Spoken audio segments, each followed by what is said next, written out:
Today's episode is going to be very different. I'm stepping out of my usual role and into the hot seat. Grace is taking over as host, and together we'll explore the ups and downs and the practical tips I've learned along the way that could help you on your journey. If you want honest advice and a fresh perspective, you don't want to miss this. Okay, so now we're recording directly from the microphones. Okay. The benefit of this is that when recording, it'll be very clear because the microphone is literally right out of our mouth, as opposed to relying on the microphone on the device itself. Okay. But you can see, like with this device already, you can get 4K video and yeah, just get really nice looking. And if you were having a conversation, you don't even need to like do a lot of editing. Like with this, you just it's just set up and you're ready to go. I like simplicity. I used to have a big camera, so the Sony ZV-E10, and it's a bigger, one of those bigger DSLR cameras. It's really good for like if you want a blurry background sort of thing, but it's bulky. You know those DSLR cameras. But would that mean that in terms of setup cost, the setup cost for like running a comfortable podcast would be? So this is, I like simplicity and like low cost. Now, low cost is obviously relative, right? So people have different versions of what low cost is. This camera in Canadian dollars will probably set you, like with the setup, with this setup, everything that you see here, minus the microphones. The microphones are another cost, but minus the microphones, you're probably looking at about 700. I need to check how much the microphones cost. They, like this particular ones, they're pretty good, so they cost some money. There are other alternatives that are less expensive, but let's say under 1,000, you've got yourself a nice setup for both video and audio.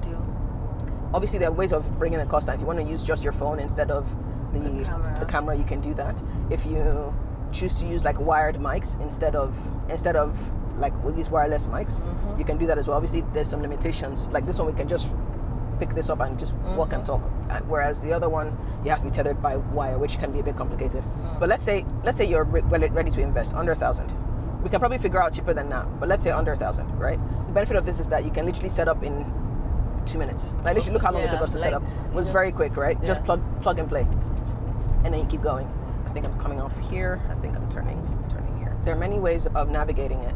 But like I said, you don't always have to start off with this setup. You can start off with your phone. If you've got an iPhone or even the Android one you have, I think, that's also pretty good. So it's more a case of like your content, the actual thing inside what you're recording is what matters more than the packaging. Obviously, you can make it even more beautiful and all that, but really, if what you have to say isn't something great, no matter how beautiful the video is, it's not gonna attract people. Whereas if you have something that is of great value, even if the video isn't good, not video, but the video quality isn't the greatest, but what you're saying makes a lot of sense, people will still want to watch it. So, and then also just make sure your audio sounds good. That's also very important. But yeah, so good. So the idea anyway I'm thinking is that we'll sit down at some point, record some episode. Now the idea is not necessarily for it to be like the episode you're going to post. The idea is just to give you a feel for what it would be like doing so it's just for you to just see what it feels like to interview someone, ask questions, see what it's like doing a podcast out of it, and then we'll take it from there. Any questions so far? Yeah, so let me even ask you, for you, how did you like discover the love for podcasts? Because I know that podcasting for you is more of a lifestyle. Okay. And this is because I know you. So we are talking randomly and you're like, oh, okay, this will be good on video. So rather than podcast, I'll say video. More video than podcasting. I think I was just very intrigued by cameras from when I was a lot younger. And cameras and audio. So I work as a voiceover artist. That's the business I run. But then beyond that, in terms of video, I think I got my first digital camera when I was probably about 12 or 13. And it was one of these really tiny ones. It didn't have a screen. You just kind of look through a hole and press it, and then you plug it to your computer. It was probably maybe like 1 megapixel, but it was cool, right? And then so I just used that to practice. I don't know where all those pictures are now, unfortunately, but it would have been good to still see them.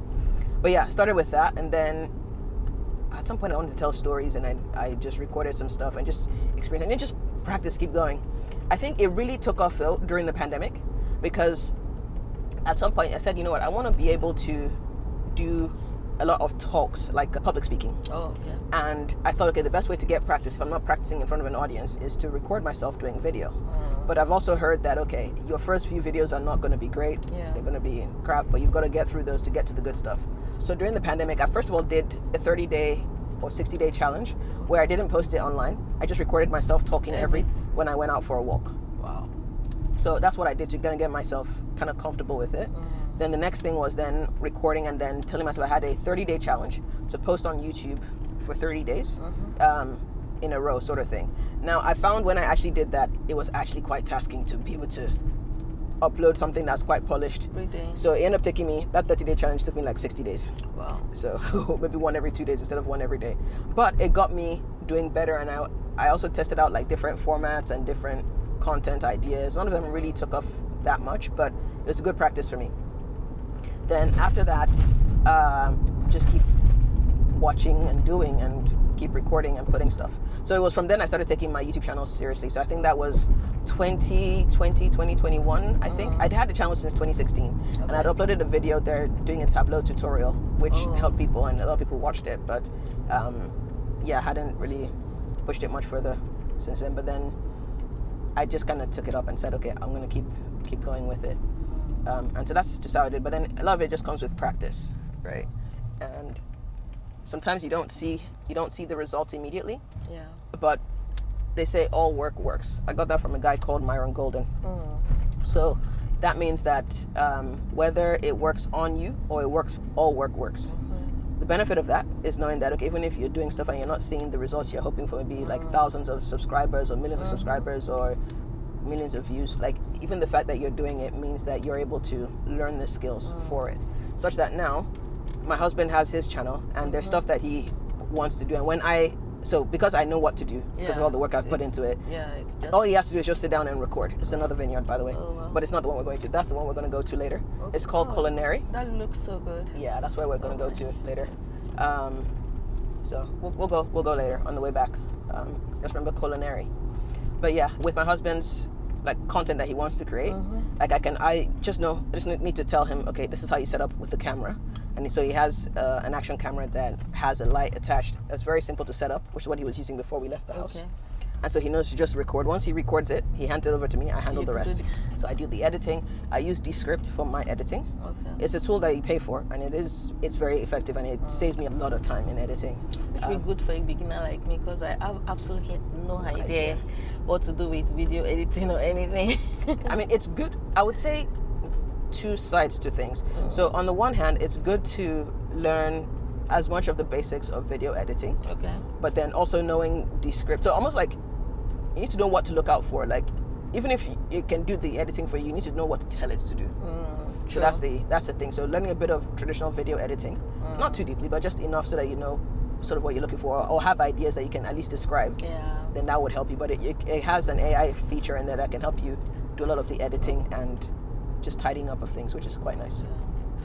But yeah, with that I can create the content, and his content looks really, really polished, even though he doesn't necessarily handle the editing and all that. I do that because I know what to do and find it easier, and he's just focused on the content. So like with his, now we posted a video a few days ago and it's doing a lot better on his channel than all his other videos. It was the one talking about his resume of failure. So that's doing pretty well, which is okay, good, a lot better than his previous content, which is good. I'm not taking all the credit in terms of my editing. Like the actual content is pretty good. The idea of it anyway is that I can help him get something out polished, because all the years I've spent just doing things in the background, actually now there's a vehicle to use it in that will make it go very far. You probably already mentioned this, but I would just like you to circle back to it when you were talking about putting so much effort and not seeing the results. In terms of how much effort that you've put into your YouTube channel, would you say that you have seen commensurate results? Not yet. But also, there are a few reasons for it. My YouTube channel has been a learning journey. What that has also meant is that I've tried many things as opposed to sticking to one thing. And it's easier, they say it's easier to grow when you have a niche as opposed to like very disparate topics. So on the one day I'm talking about personal development, another day I'm teaching you how to use a particular gear, and then I'm teaching you about data analysis and software with that. Like somebody coming to my channel doesn't have one thing that they're coming to look for. Now, it's not to say you can't have a channel with different things, but almost having a thread that weaves them together would be helpful. So I think that would probably be the area that I say, okay, I haven't seen as much success.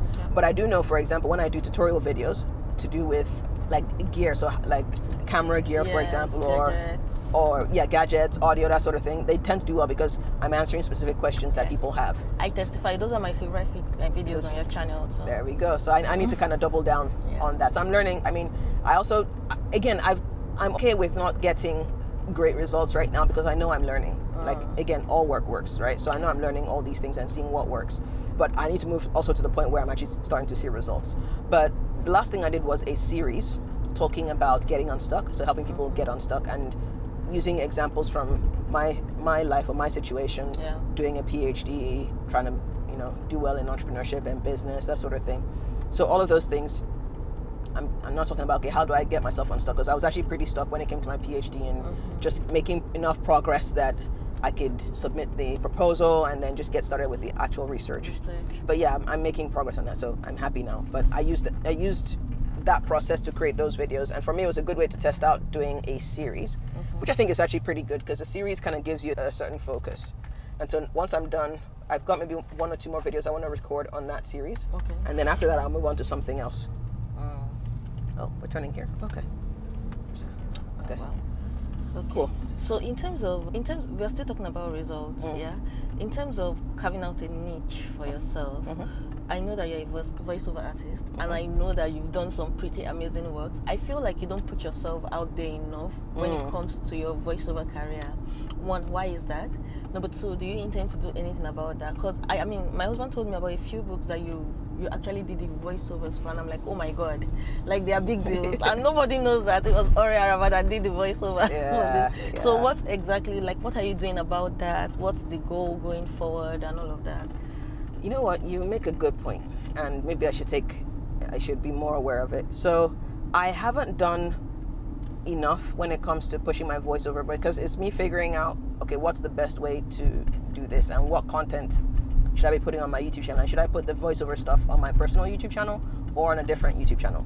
I think that's where the struggle has been, and just kind of figuring out, okay, what do I actually want to do? Voiceover feels like it's quite niche. So if I make my channel just about voiceovers, I feel like I lose out on other stuff.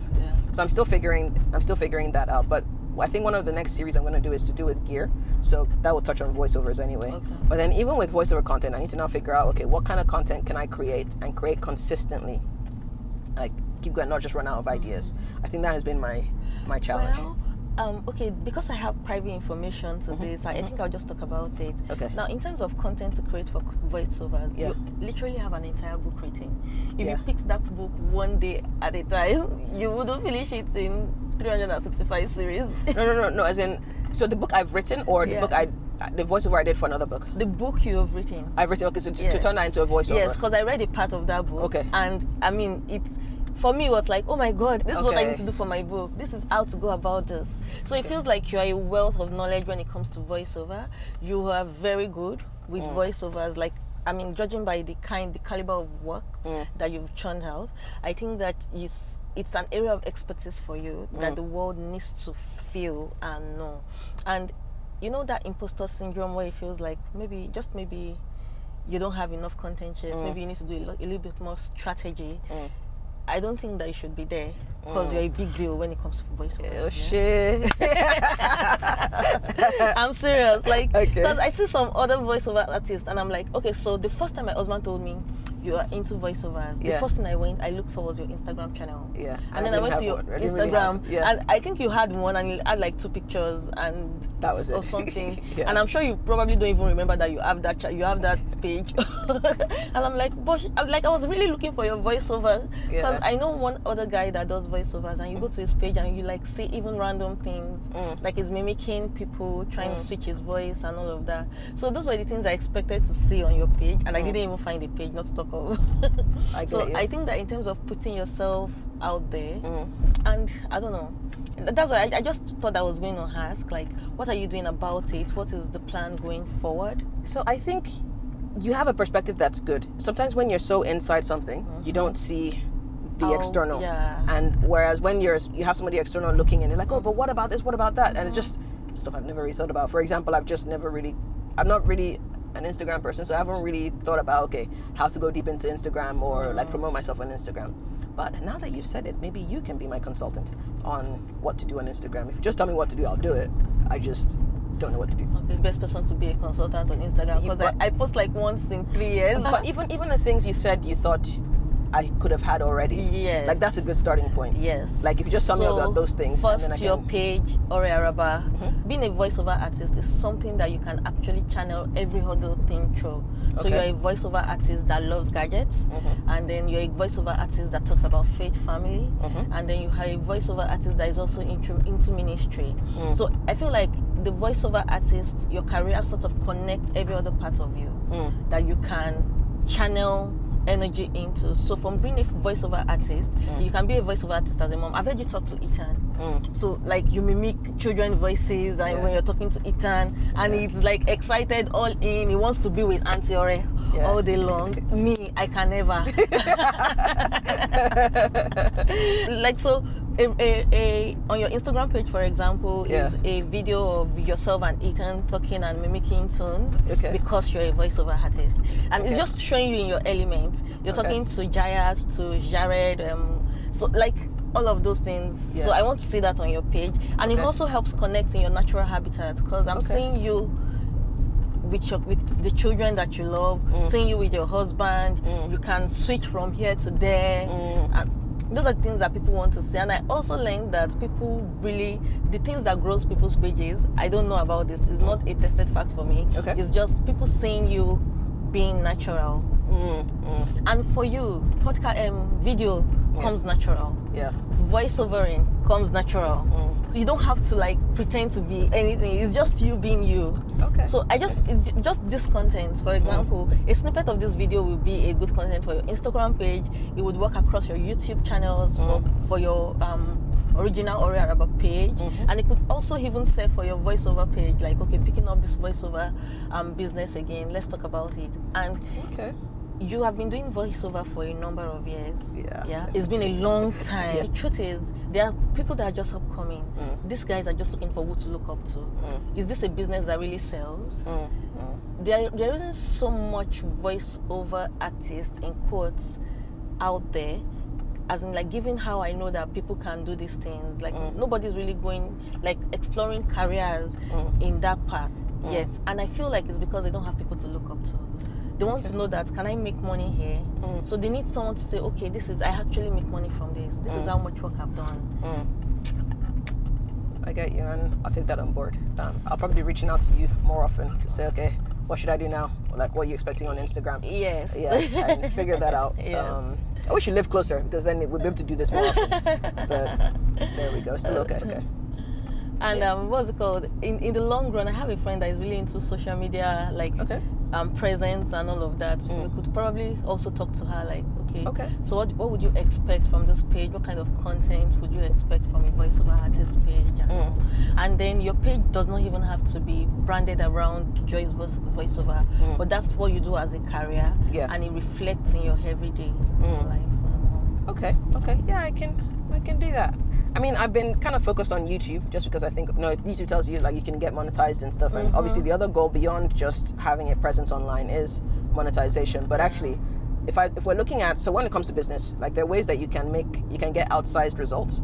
Part of that is by using leverage. One of the leverage you can use is content or media, where you have a large following and you can use that to help you achieve other goals, sort of thing. So I've kind of because of that, I've been focused on YouTube more because I felt, okay, I can earn money that way and grow that way. But actually, maybe I should check out Instagram and maybe TikTok, because what these other pages do is actually drive traffic to your YouTube page. So it's easier to go viral on TikTok, on Instagram, on Facebook. Then the traffic is just transfer. Okay, fair as enough. Opposed to just building on YouTube. And is for YouTube, it's the algorithm that determines how far you go. So. Yeah, I mean, all of them really is the algorithm, but you do make a good point. I'll look into it. And which for someone like you already have like content. I feel like you have content for days. I'm not sure. Wait, I need to ask you this question. How many terabytes of Google Drive space do you have? Right. The thing is, I have like, I don't know whether it was 1 or 2 terabytes, but then I got a notification the other day that I've already used half. So I need to figure that out. But then that's a mixture of a lot of things, from personal pictures and stuff to other things. So there's that. But yeah. Like you have content for days. Like I think it's knowing what to put out there, and like as much as I can create on, I can be quite a private person. So it's now balancing balancing the two, but it makes sense. Which I feel like is also my problem with social media, because I'm not sure where to draw the line. I know that I'm not a very vulnerable person too. I don't want you to see what is happening in my private life, what is happening on the inside. So I'm careful about what I say. And then, okay, let me give you an example. For example, I'm a writer, and with writing, I am very, like, you can literally pick up what I wrote now and see how I'm feeling. I'm very transparent with my You've written writing. a book already, I remember. Yes, When I mean, Daddy's like, Not. When There's No Daddy. When There's No Daddy. Yes, Yeah. there's When There's No Daddy. There's 30 is a good place to start. Okay. And so, like, when I'm writing, I just feel like you can see me without me You being physically there. Exactly. Yeah. So it makes me sort of careful what I'm putting out on my Instagram page. And like, I can't post a picture and go like every other person, because I'm like, what is this picture saying? My favorite Instagrammers are the people that describe with words. Okay, like I was telling you yesterday, my favorite musician is An Endless Ocean, and it's because of his lyrics. Like, because I want to feel the depth of whatever picture you're putting there. Don't tell me to look and interpret. No, what is your interpretation? Let me see what your heart is like. Bring me into your galaxy. Bring me into your world with your words. That's exactly what I want to see, and that's how I want to present myself to people too. So I can't post a picture and go. I have to write something under, and I can't write under without you seeing what I'm feeling in this current season. So it sort of makes me draw back. Like, I'm not sure I want to share myself right now. Whatever I share, it's going to be a lot of me. So that's my issue. I absolutely loved recording that episode, and I felt it actually helped me express myself and probably answer some more difficult questions and face some realities that maybe I hadn't been facing because, hey, I was just dealing with me myself. I'm really grateful for Grace for actually taking the time to interview me. So go check out her channel. She's actually starting up a new channel talking about businesses in Canada and how they got started, the mistakes they made, and the way they've overcome them and where they're going next. It's bound to be very insightful. So if that kind of content interests you, go ahead and show her some love, subscribe to her channel. She's literally just starting out, so having you guys follow her and support her as you supported me would be fantastic. And when you get there, just type in the comments RSM me so she'll know. All right, I'll catch you in the next one. Take care.